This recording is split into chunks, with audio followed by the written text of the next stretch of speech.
Road Trip with Huell is made possible by the Automobile Club of Southern California and the AAA Travel Agency. We've been meeting members' travel, automotive, insurance, and financial needs since 1900. Over 4.5 million members turn to us for peace of mind and quality service. The Auto Club, we're always with you.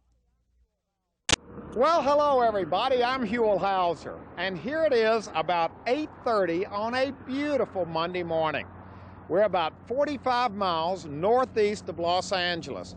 We've pulled over to the side of Highway 14, the Antelope Valley Parkway. We're at a place right now called Vista Point, and they have a little legend set up here to show you what you're looking at. This is the California Aqueduct right here. That's Lake Palmdale, and then all out in this area here in the Antelope Valley, well, that's where we're going on this particular adventure. Now, you know the game plan by now. When we set out on these adventures, we know ahead of time some of the places we're going to visit. But you also know that if we see something on the side of the road that catches our eye, we'll pull over at a moment's notice and explore it. So if you're interested in what this adventure is going to hold for all of us, all you have to do is jump in the car, buckle up, and come on along with us, because we're heading out on a road trip.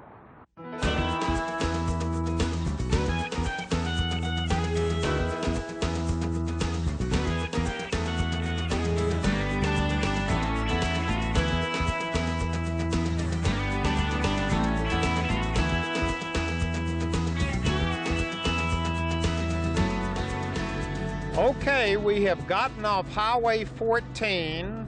We turned right on Avenue K, and our directions say that we've got to go 17 miles on Avenue K and turn right on 150th Street East. And what's interesting about this is as soon as you get off the freeway, boy, the land gets real flat. You can see there's a lot of agriculture going on up here. They're irrigating the land. Everything is green. It's a very interesting landscape. We have pulled over to the side of the road here. This is so typical of California. We've got this wonderful field being irrigated here that is full of big, luscious, ripe onions. As far as you can see, look at all this water coming out. We got water everywhere out here. This place is beautiful, and then look right across the street, and what do we have? We've got desert scrub, we've got Joshua trees. It's about as dry and barren as it gets. That's what California's all about. Lots of contrast. Here's a stop sign. Let's see what street this is. This is 50th Street. So we've still got 100 streets to go.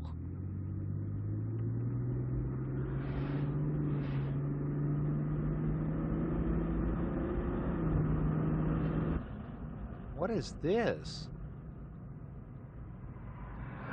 The Easy Rest Inn. Let's pull in here and, well, this isn't the museum. I don't know what this is. Now, here's a guy who looks like he knows where we are. Where are we? We're at Club Ed. Club Ed. What is that? Club Ed is not a movie studio, but a movie location out in the high desert east of Lancaster. Okay, so is this real, or is this a movie set? This is a movie set. It was built at the end of '89 for a movie called Eye of the Storm, a Dennis Hopper movie. So none of this is real? That's correct. Where did you get this? Did you move this from somewhere else? Did you build it from scratch? No, for the original movie, it was designed and then built from scratch. Really? It was nothing but desert prior to that. After the movie was supposed to be struck and brought back to desert, but the guy who built it for the production company bought the land instead. So what do you use this thing for? Do people pull in here and want gas? They used to when we first started, yes. Then we started putting gates up because they used to pull up. Can we get some food or gas? No, it's just a movie location. What kind of stuff have you done here? All kinds of music videos, which we have one up on the hill right now scouting for one coming Wednesday. Uh-huh. Parts of movies. We just had Double Take here. And they just left. They're still cleaning up. They'll be back today to do that. So this place is usually busy. Yes, average about 3 days a week throughout the year. Now, are you here for some official reason, or did you think this was a place to go get some gas? I'm here for official reason. What are y'all doing? We're shooting a video here in a few days, and we're just scouting today. Now, why would you choose this place for a video? Actually, I don't think there's anything like this around. It's very interesting. This could appear to be in New Mexico, Arizona, wherever you want. It fits it.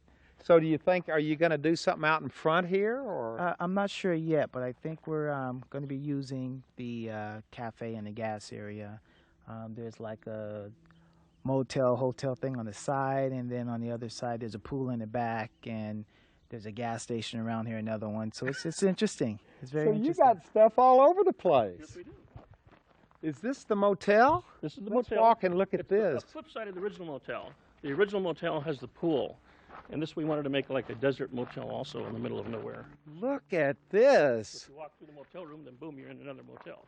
It looks like an old 30s or 40s motel That's how here. it's supposed to look, yes. Now, are these real rooms?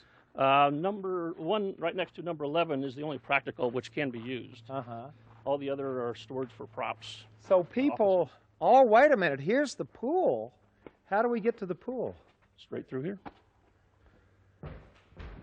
Oh, this is another whole, Another whole facade, yes. oh my gosh. Look at this. And none of this is real. It's all a set. It's all movie set, that's correct. Wait a minute. What is this all about? Weapons testing area. It's just a sign used as props. That's all it is. So all of this stuff, cold drinks, stop now. Then over here we've got more signs, which do you put these up and take them down depending upon what people want? That's correct. If production wants to rent them, they are props. It's part of our prop house. They take them wherever they want to go with them, here or other locations. Now what are you looking at over here? You're looking at the old Coke side, the old Coke. Looks interesting. We might be able to use this. So you're going to maybe put that in the video. Put it in the video somewhere in the back. And look over here at all the old pumps. You've got a little bit of everything here, don't you? Yes, we do. Over the years, people have requested us to have stuff available, so we started collecting it.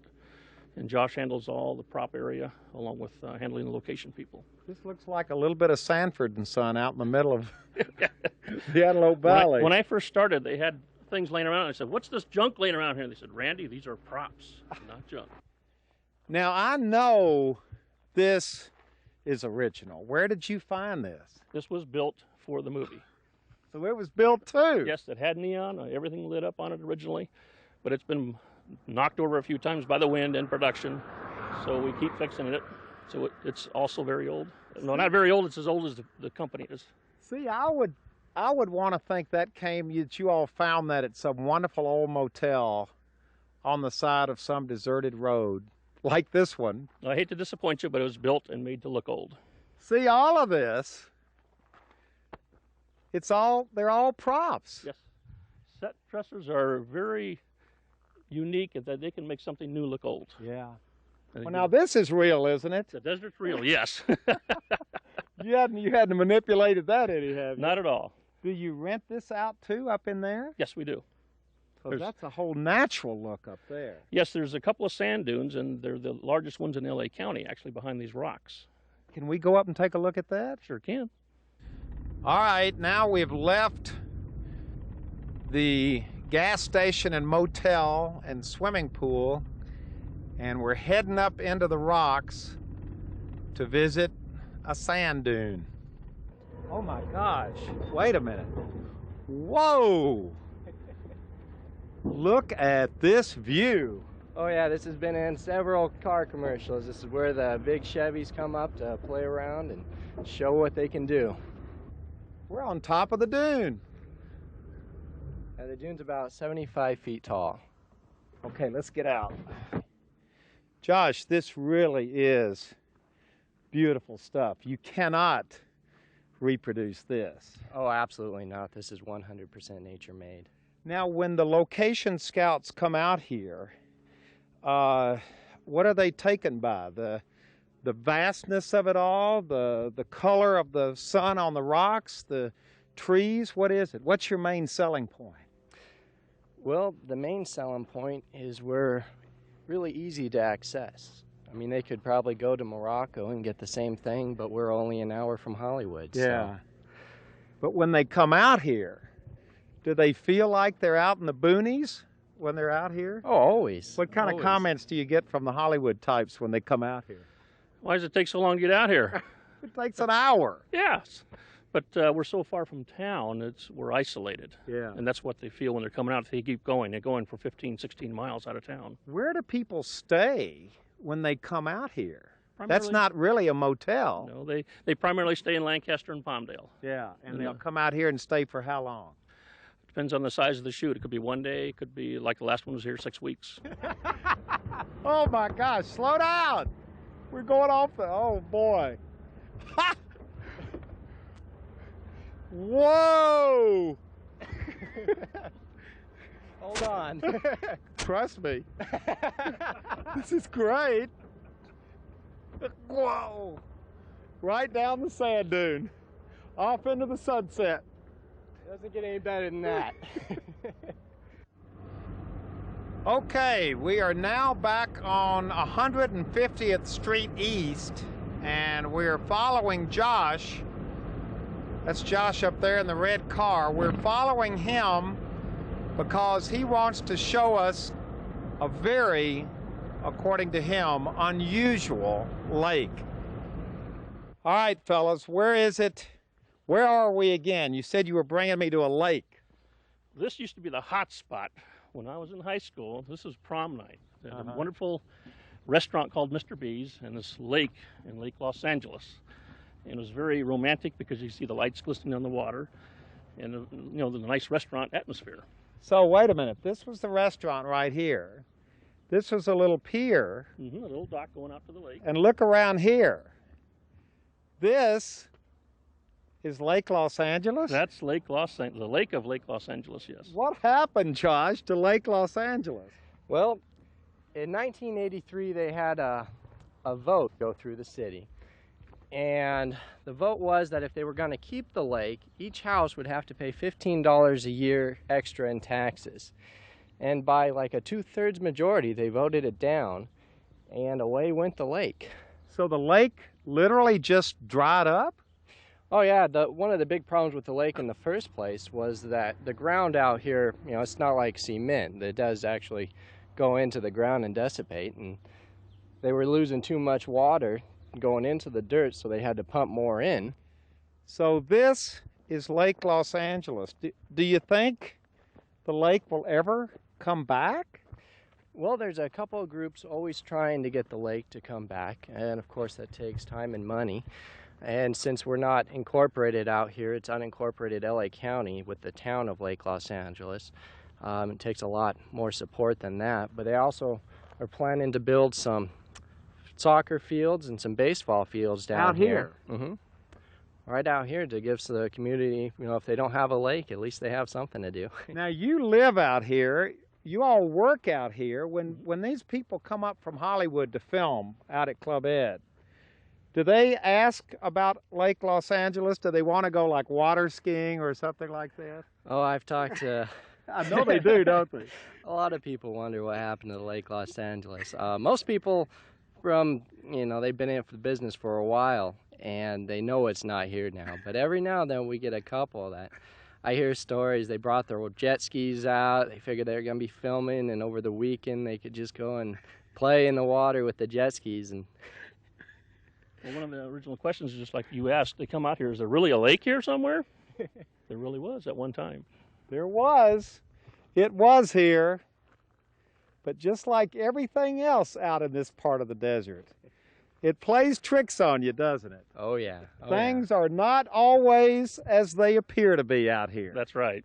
We learned that first at Club Ed, and we're learning it again here in Lake Los Angeles.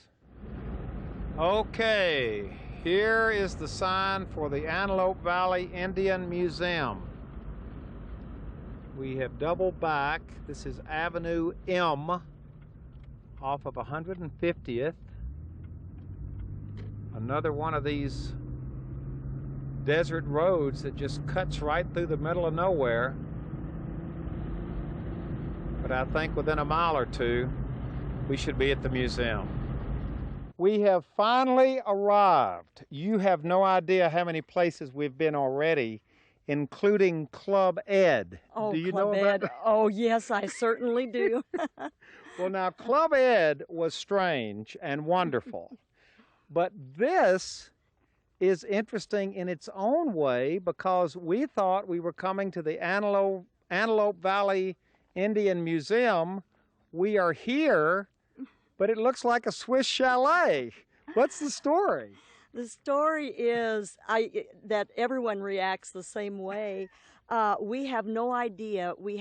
It was built by sort of a little eccentric self-taught artist named H. Arden Edwards back in 1928, and he thought it would make a wonderful place for his Antelope Valley Indian Research Museum. He was interested in Indian cultures, but why he built the chalet we don't know, but he built it over an entire rock formation and then covered it inside and out with American Indian motifs. Isn't that interesting? So you've got the chalet, but on the side of the chalet, it's got Indian. It's an Indian motif. Absolutely. I don't think that you'll find another place exactly like this anywhere. And when he built it in 1928, it was really out in the middle of nowhere out here. They had to haul water in on a water wagon that he built himself, and they hauled it in a big tank and on a wooden water wagon. Now, did he build it?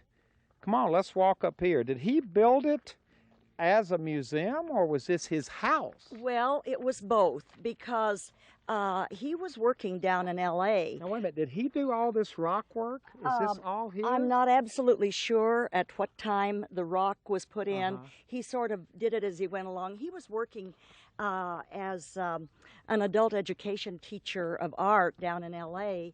when he found that this was up for homesteading. And he thought it would make a wonderful place as a getaway for weekends, but he also thought it would make a marvelous place for this museum. He was a collector. In those days, there were a lot of people who were collecting materials from Indian culture and then building their own museums or showing their... So this was like a private museum. It was a private museum, and he called it the Antelope Valley Indian Research Museum, and you'll be seeing some examples of how he put that together. He built the room up on top of the rock formation just for his collections. Well, I got to tell you, if the inside is anything like the outside, we're all in for a treat. This is kind of like tucked away. Do you have a lot of people visiting here? Well, we have quite a few, but not as many as we'd like because we are rather isolated. We hope to change that. We're trying to put things in place to let more people know about us. Well, see, if you're coming down 150th, you get diverted there at Club Ed. And the road is often blocked so that we can't even get to work. We have to go around That way means you have to go by and do some water skiing in Lake Los Angeles. That's right, if there were, But anyway. If there was any water in it. So you see our problem. We have visitors who just wander aimlessly in the desert for a while, especially if they're filming at Club Ed. So. All right, let's go inside and see what's inside the Antelope Valley Indian Museum. This is one of Mr. Edwards' paintings, of course, and it's the original door. Now this is, I don't think I've ever seen anything like this before. You're right, this place is literally Look at this. This is built into the rock. It's actually built over an entire formation. And this is this wall is just a part of it. You'll see the rest of it later. Wow. So what do you do? I mean, these are the rocks that were just sitting out in the desert. Right, and what he did was he saw that as a natural passageway and envisioned a room up at the top of the rock formation. So he built, he poured the floor, built the fireplace, and then the family lived in a tent right in between these two boulders and he would come on weekends because he was working during the week and bring his art students with him, and they literally just started building with setboard, Hollywood setboard. They did all of these Indian drawings up here. Actually, they were, these are stylized drawings of Kachinas that Mr. Edwards drew at his art class in Los Angeles, had his students color them with poster paint, then pile them on top of his 27 Chevrolet and brought them up over the only road that existed between here and LA. Put them up here. And his students helped him put these on the ceiling. And look at this wood, these wood beams. Where did he get those? He ordered redwood for the beams, but you'll notice that he loved Joshua tree wood, and so what he's done is face a lot of the redwood beams up at the ceiling with Joshua wood. Now, is this him? That's Arden Edwards, yes. That's the gentleman right That's the here gentleman who built the place, yes. And he was very creative. He would also write plays sort of like the Ramona pageant and then perform them with arc lighting and generators out in the amphitheater behind the museum. And who would come to see this? As many as 3,000 or 4,000 people. I believe that Robert Preston was in one of his productions once. Now, this was back in what, the 30s, the 40s? It was the early 30s, about 1931 through 1936. They held these events, and they said that as many as 3,000 people would come from all over. I don't know how 3,000 people ever got out here. I don't either, but they camped on on the plains behind here by the rocks. Now look at this. What is this? It's like Joshua wood. A big bench made out of these. Yes. Now this, I believe, is redwood again, but these are Joshua tree limbs and posts that he put together. So he mixed the redwood with the Joshua tree. Yes, and you'll notice there's a table over there that is made the same way. And look at this floor. Now this is original poured concrete. Is that what it is? And he poured it. Boy, it's smooth and it feels. It was poured in sections. It was what they were referred to as flagstoning in those days. Now what is this? Was this a little pool with water in it over here? Yes, he had a waterfall coming down down here. Yes, he saw this natural depression, and he didn't have electricity, but he rigged up a generator and water in a pump in a barrel that was hidden outside, and had a circulating pump, and it would come into the pool and then circulate back up to the barrel that was outside. And he told visitors that it was coming directly from a spring on the butte. Ah, so he had his stories to tell. He had many stories to tell, yes. Now here's another, look at this thing. That's a Joshua log, and he happened to put a back on the log for a seat, and used Alaskan designs on this. These are pretty much Southwest designs, but the ceiling here and the designs on this are Alaskan. You've got pottery all up here, and what is this, a little balcony up here on the very top? There's a balcony, and the ceiling is all painted too. Yes. Now this is all original paint? These are all the original? Yes, if you look straight up, you'll see a pulley, and he would pull himself up on a rope system to paint the ceiling. Wow. And now this is what's going to be interesting right here. Look where we're going now. He built this stairway right up through the rocks. Right, and it was a natural opening, and while his wife was sort of holding down the fort while he was away teaching, she sort of put in the steps. Now, the cement came later, but she put in the rock steps going up to All right, let's go up. Boy, it's a tight fit. It really is. But it's a natural fit. This is the way it really was. Yes. Oh, more rock. This is natural rock. This is the top of the rock formation. And he thought it would fit in very nicely with his museum. Now, what are these? Those are whale ribs. Now, what are whale ribs doing out in the middle of the Mojave Desert? Well, a lot of Mr. Edwards' collections, many of his collections, came from the coast and the Channel Island, believe it or not. Most of the things that you see are his original collections are from those areas. And I understand that whale ribs were sometimes used in the construction of the domed houses that were built prehistorically. Oh, look, let's sit down. Oh, Here's yes. another one of these wonderful benches made out of Joshua Have you ever trees. seen such a large Joshua log? It's comfortable, too. It's not He bad. got all these around here? Yes, he did. He was clear-cutting the desert, wasn't I'm he? afraid he was, yes. In those days, remember, there weren't as many regulations and laws as there are today. Now, So, is this considered a good collection of Indian artifacts? Is this considered a class museum? yes, actually. It's hard to envision that in a folk art building. Yet the collections themselves are really pretty spectacular. We represent the Southwest, the Great Basin, and California, and there was a large trade route through here.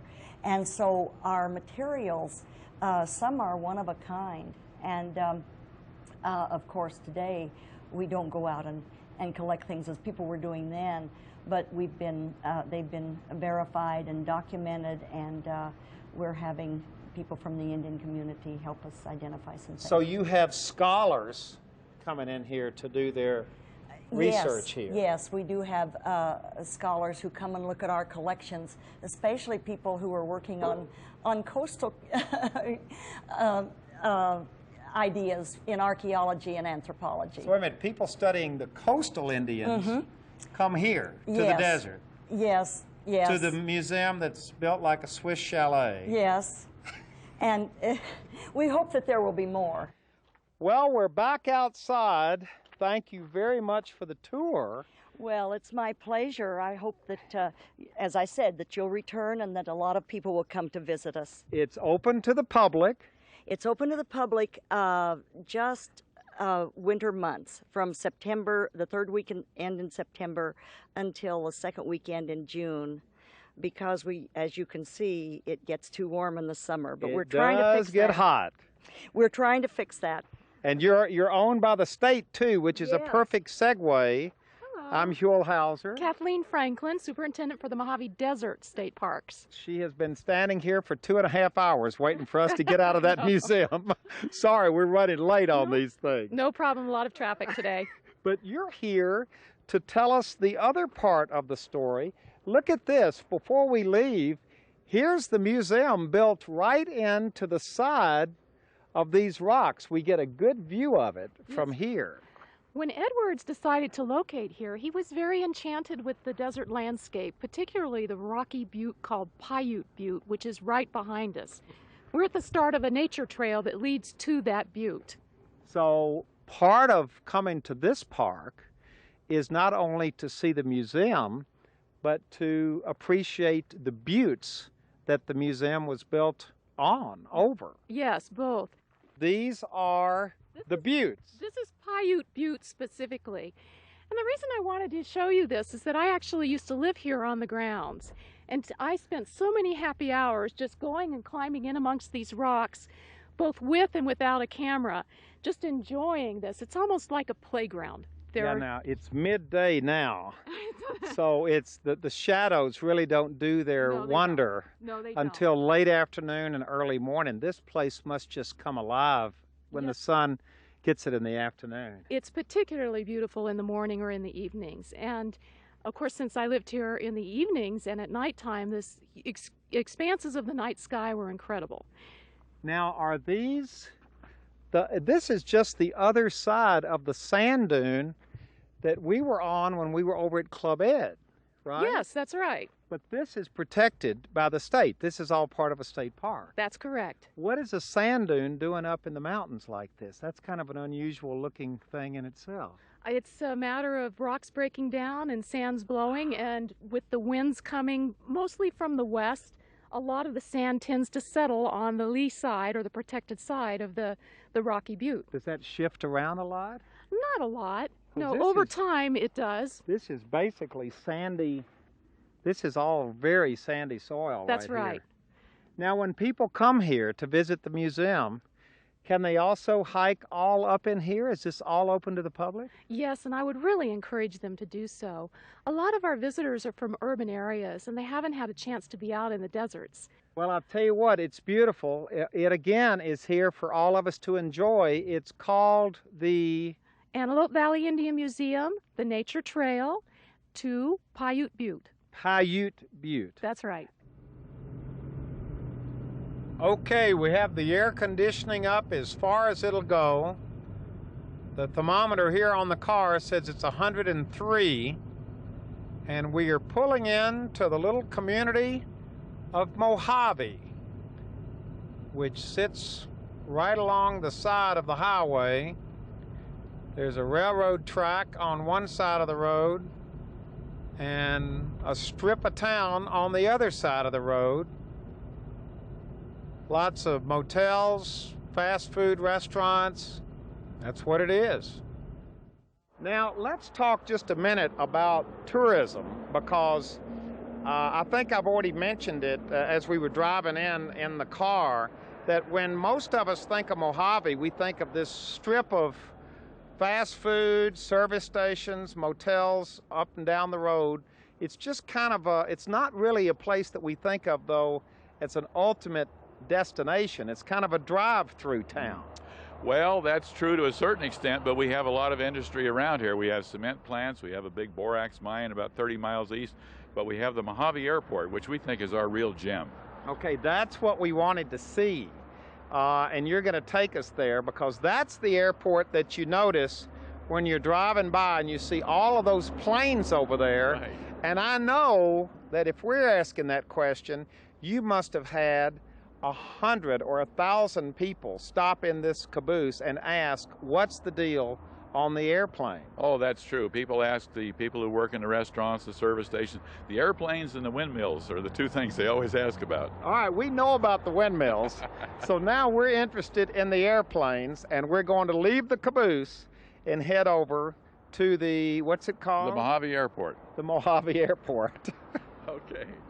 Well, this is exciting. After driving by this place for years and wondering what it is, you have brought us out here to the actual ramp here at Mojave Airport, and Bill, introduce us to our guide today. Okay, our guide is Dan Sabovich, who's general manager of the East Kern Airport District and one of the people who helped create this airport district that manages Mojave Airport. Well, we are delighted to be here, and you sound like a man whose credentials will allow you to give us the $5 tour. I hope so. A little cheaper than that, because we're from PBS. Okay. Tell us All what this place, what is this place? It's a flight test center, really, and we have a lot of different tenants here, and we do different things. Why here? Out in the middle of, I hate to say out in the middle of nowhere when we're talking with somebody from the chamber, Yeah. but is it because of the weather? Is it because of the open space? The open space is the main thing, and weather's the next. So it was a perfect place to bring airplanes. Exactly. Location, location, location. 90 miles from the Los Angeles airport industry, 20 miles from Edwards Air Force Base, 60 miles from China Lake Naval Weapons Center, and about 30 miles from Palmdale Airport. Well, there are a lot of planes. There are planes down here. There are planes out here. There are planes over there. I mean, we've got, how many planes do you figure you've got? We got over 100 airplanes here right now. These are F-4 Phantom jets that we have here that they make drones out of. Drones are airplanes that they use for targets. This here is a KC-135. We have a bunch of them here. And then right here we have a Japanese Zero. Then the next one here is General Electric. They test engines on a 747, and they have a big engine now that's over 95 to 100,000 pounds of thrust. You can see them there. They're working on a pylon right now to put an engine on it. Now these airplanes here, they're going to go to Palmdale and become cargo airplanes, but they're waiting to get going at Palmdale first. These are now these are all sealed up. Yeah, they seal them up here and keep them sealed until they get ready to go. Bill, how long do planes sit out here? You'd have to ask Dan that question. Oh, sometimes they'll sit out here for a year or two at a time. Sometimes I got a couple airplanes out here that've been here for 15 years. Really? They can Yeah. sit here that long? Is it because it's so dry? It's dry. You don't have any dew or anything like that. I feel like I'm at LAX.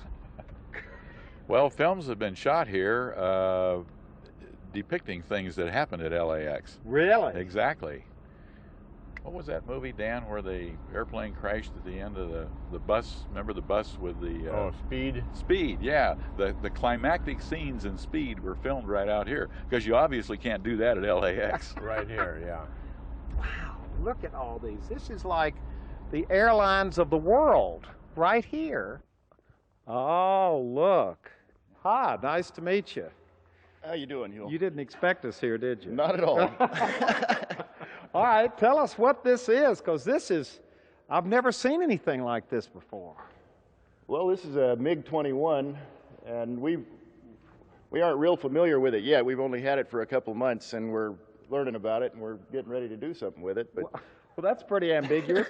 What do you mean you're getting ready to do something with it? well, we're getting ready to run it and to fly it. But Where did you get a MiG-21? well, actually, it was here on the airport, and we traded a MiG-15 for it. Oh, that makes perfect sense. Only at the Mojave airport could you trade a MiG-15 for a MiG-21, both of them already being here. Yeah. Now we got a whole international thing going because you stuck your head in here. Your name is? Yakov, Captain Yak. You know a plane Yak? Mm-hmm. It's Captain Yak. Nickname, Captain Yak. But you are from? From Russia. So did you come here to reclaim this airplane and take it back home with you? Defected, MiG-21 to Moscow. Did you ever fly a plane like Yeah, this? I flew Navy, you know, Navy pilot in Vladivostok Navy base many years ago in Cold War when it said called face-to-face America and Soviet Union. I flew 295 Bear, you know a plane 295 Bear? It's big, huge four-engine, rotates, big Cold War beer, atomic bomb. Oh my gosh. Look, I make special pictures with Enterprise to look in Tonkin area in Vietnam. So wait a minute, you were taking photographs of the USS Enterprise. Yes, I just, you know, it's Russian Soviet Union paparazzi, Navy paparazzi. So you were one of the bad guys. Bad guy said, I know. Look, as bad guy said. Now, does this happen a lot over here? This is a normal day at Mojave Airport. People, is there such a thing as a normal day at Mojave Airport? This is the mother church for aviation enthusiasts in the world. From all over the world. From all over the world. So you have people here. It's not unusual to have Russians coming in? No, we have Russians, we have Chinese, we have Japanese, we have them all. Yeah. Just coming here to look? Sure. To nose around? Sure. That's a great place to do it. Where else can you do this? Yeah. And talk about planes with other plane enthusiasts. Right. And we've got a lot of motels and restaurants and service stations to take care of the people while they're Here's here. the Chamber of Commerce guy right here. Okay, we have now left the town of Mojave, and we're coming up in high country. We're heading toward Tehachapi. Suddenly things have gotten very green. Lots of mountains around us. They tell us it should be about 10 or 15 degrees cooler up here because when we get to Tehachapi, we're going to be about 4,000 feet elevation.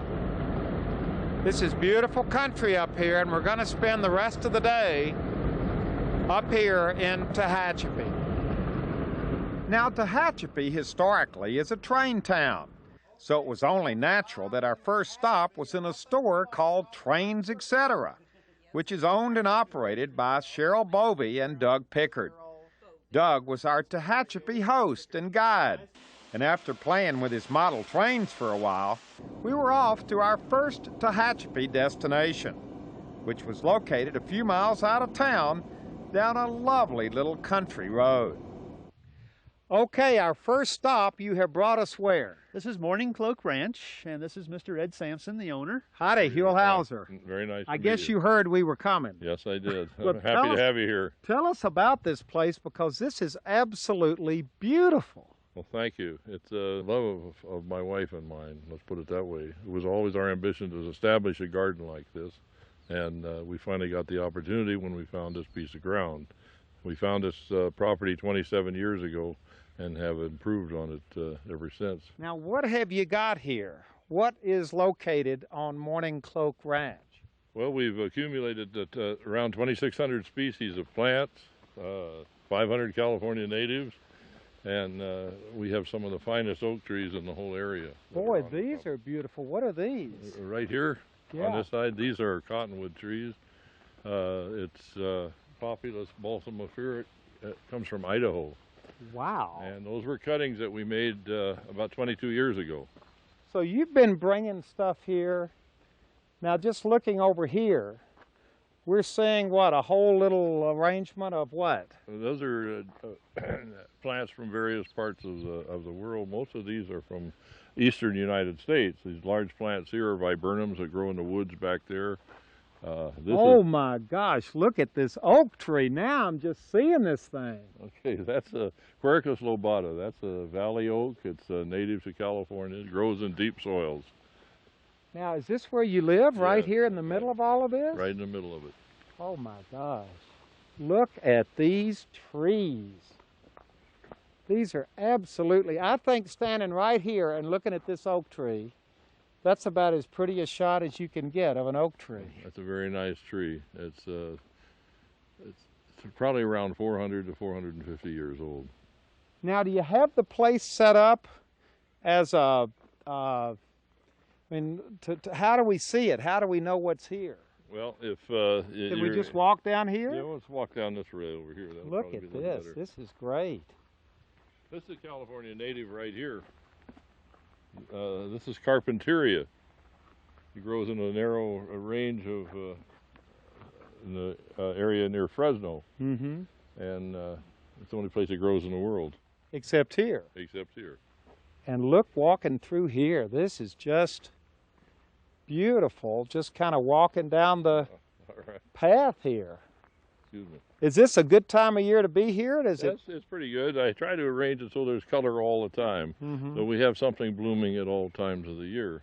Actually, the very best time is probably at the about the middle of June. Look at this setup right here. Now, those are Esther Reed daisies, which are excellent for cutting. This is just spectacular. Well, thank you. This is as pretty as anything I've ever seen in California. Well, that's very nice of you to say that. And you and your wife did every bit of this yourselves. Yes. We have help, of course, now, but when we started it, we did it just by ourselves. What is this one? This is a Nyphophea. It's a plant from South Africa. Generally, you see it in orange, but this particular one is yellow. Wow. And it also called red hot poker. Now, you got everything labeled? We have a lot of the plants labeled. We don't have them all labeled yet, but we have a good portion of them. But the people who come here, are they plant lovers? They kind of know what they're going to see anyway, or is just, can the novice wander through here and be impressed the same way we are? A lot of them already know what they want to see, and a lot of them are gardeners and have never seen some of these plants before. Yeah. Particularly people in the local area, and that's another reason why we did this in the first place, was to establish what kind of plants really grow here in Tehachapi. You've got a little bridge here and then another one of these oak trees. How many of these oaks do you have on the property? We have 36, actually. Look at these. All of them aren't this large. The large oaks are down here at the bottom in the deep soil. The soil is alluvial. It's all washed in here from the creek and over a period of time. And so the big Quercus lobatas grow down here in the deep soil. Up in the back and the rockier, poorer soils, We have Quercus douglasii, which is a blue oak. Boy, these are just, this is so nice. Is this like an official registered botanical garden? Yes, it is. We've been registered with the American Association of Botanical Gardens and Arboretums for 12 years. And how much work is it for you to keep this thing looking like this? A lot of work. I bet it is. Oh, gosh. This is the tree that I think is magnificent right oh, here. This, I tell you what, if you can't stand under this tree and be moved by the sense of wonder of this, there's something wrong with you, isn't there? Yeah, I would say so. How many acres in all do you have here? This is approximately 30 acres, and almost all of it's landscape now, to some degree. Now, can people who are watching, can they come visit this and see it? Absolutely. We do it by reservation. All they have to do is call for an appointment. So it's not open just for somebody to drive in. They have to call ahead of time. It's tough for us to run it that way. We've tried, and we just can't do it. We can't get enough help. Even though we have probably are blessed with the best setup with docents of any arboretum or garden I know of, we have 10 docents who work anytime we want them to. Ah, so you're not just giving the tour yourself. Right. Well, thank you very much.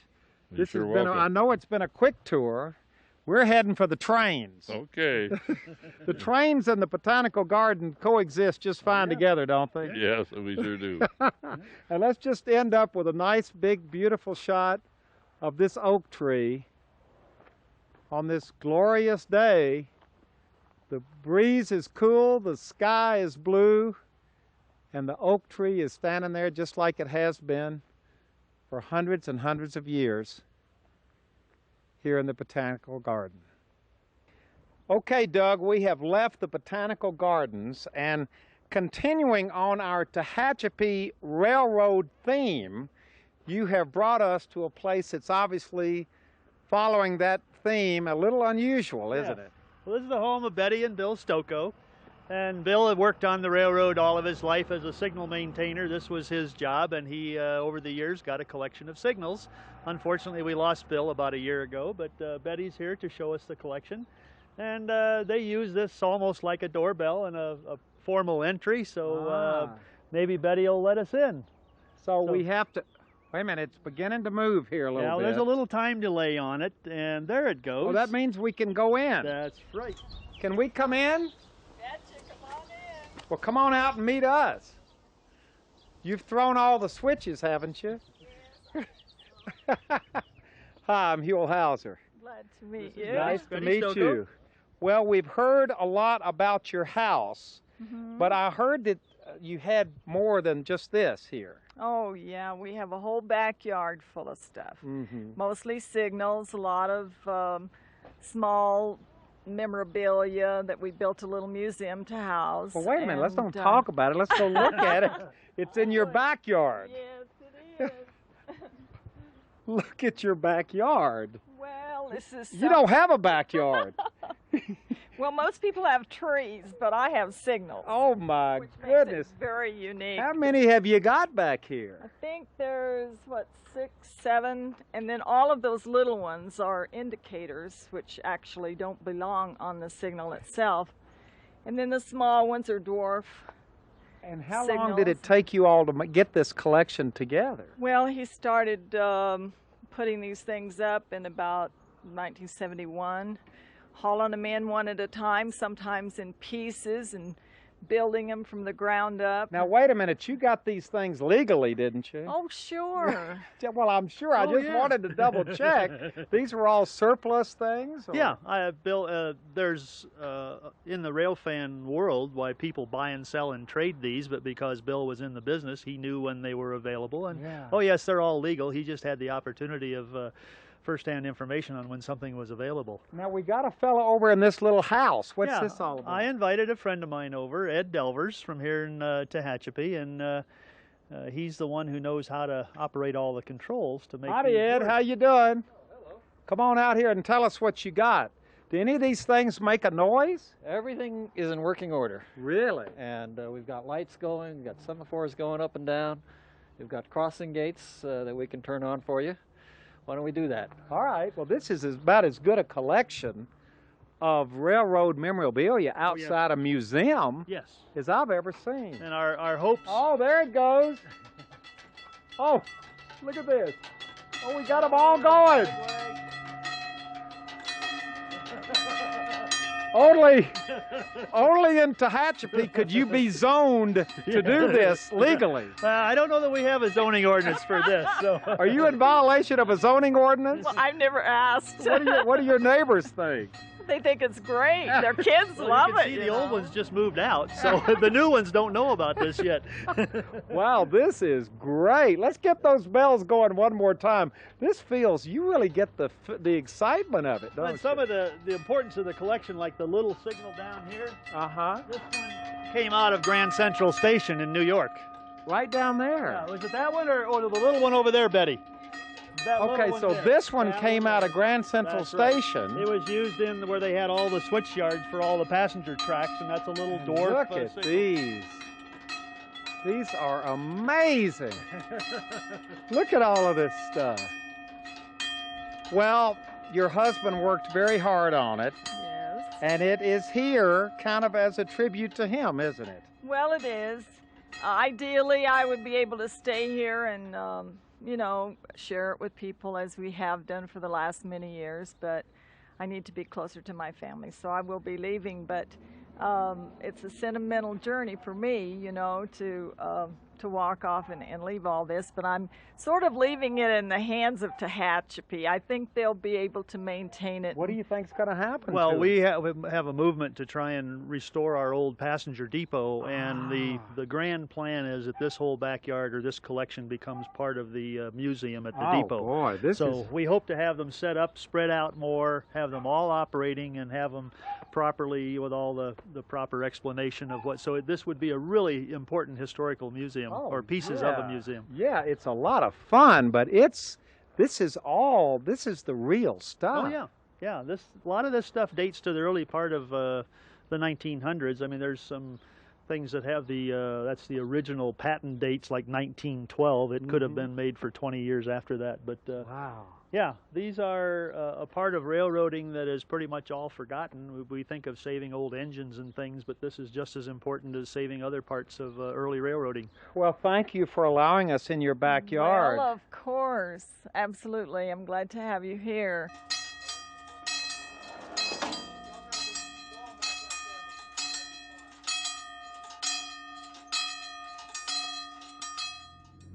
Okay, now we have left the town of Tehachapi, and we are going down this wonderful, windy old, this has to be an old county road, on our way to the world-famous Tehachapi Loop. Oh, this is beautiful. Look at these mountains. Okay, we have arrived at the loop, and the train just went by. Just went by. That's a good sign. If there's one, there ought to be two. Well, we missed the first one, but we got people who were here to see it. Oh, you were shooting it too, weren't you? Yes, we just got through. I retired from the railroad. Really? The Canadian Pacific. So you had heard about this loop? Oh, yes, it's very famous. What have you heard about it? Well, when you read the sign here, of course, it was built many years ago, but it's probably one of the only places in the country where a train will go over top of itself if it's 4,400 feet long. This civil engineering landmark, the civil engineers bestow this honor on various things within the country that they have stood the test of time, and this has been like 1876. This was designed and built, and he did a pretty good job the first time because they haven't moved anything. Bakersfield is off in the distance. This is a train coming up the hill from Bakersfield, and it's been going around S-curves trying to gain elevation. In this one location here, it's going to go, the engines are going in a tunnel right now, and it makes just a circular loop around itself, a climbing loop, and it gains about 76 feet of height. And we will see the Oh boy, the train here it in a little comes. bit. Now, are we going to be able to see it coming through here? Well, it will sort of, it will be down in a ditch, and we'll sort of see it climbing up out of a ditch, and then it'll go over here to the right, and it'll make a counterclockwise It's loop. gonna loop all Yes. the way around And here. it will go right in front of us, going to our right, which is uphill towards Tehachapi. What's so interesting about this loop is you can see it, if you go back over to where we originally looked, you can see the tail end of the train. And in a little bit, the engines will be coming over. We say it, crosses its tail. And that's sort of the interesting feature of the loop with a long enough train. It's about 4,000 feet around the loop. So if you have a train that's longer than 4,000 feet, the engines will be going over the end of the train. We got to say goodbye. Okay, Huell, it's been a pleasure. We have had a wonderful, wonderful Hope to see time. you back in Tehachapi again. Yeah, this whole thing started just about 40 miles out of Los Angeles. We stopped at Vista Point and Yes. looked out at the California Aqueduct and Lake Palmdale there. Yes. And then we've put a lot of miles and met a lot of nice people. Great. We hope you've had as much fun as we have. This has been another one of those journeys that we kind of knew where we were going, but there were some diversions. Yeah, there were. We've had a lot of fun. We've met a lot of nice people, and we're ending up here at this engineering marvel. It's a national engineering landmark, the world-famous Tehachapi Loop, and we saw this and many other things on this wonderful, wonderful road trip.